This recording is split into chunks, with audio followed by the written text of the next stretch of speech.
Magandang araw sa inyo mga kaprom din. Nandito po ako sa Burnham Park dito sa Baguio City. So galing po ako ng Mount Data or Atok Benguet. Tapos dumaan kami dito ng aking kaibigan. Kaya pinapasyal ko na rin po kayo dito kaprom di.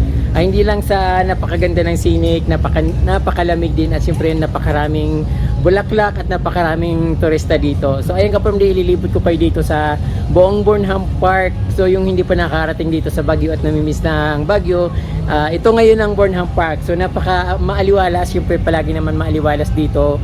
Malinis, medyo hindi na masyadong blooming yung mga flowering plants kasi nga 'di ba tag-ulan na at siyempre kung anong weather sa atin niya sa mga provinces, ganoon din dito sa Baguio kasi halos magkakalapit lang naman at maliit lang ang Pilipinas. Kaya ito kaprom di, papasyal ko kayo dito at ililibot ko kayo dito sa buong Burnham Park kung ano mga nakikita dito at siyempre kung ano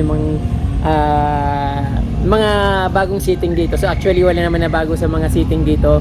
Lagi lang palaging maraming halaman at siyempre mga mabulaklak at siyempre yung malamig ang klima. So ayan kaprom di, libot na tayo at samahan niyo ako mag-ikot dito sa Burnham Park. Let's go!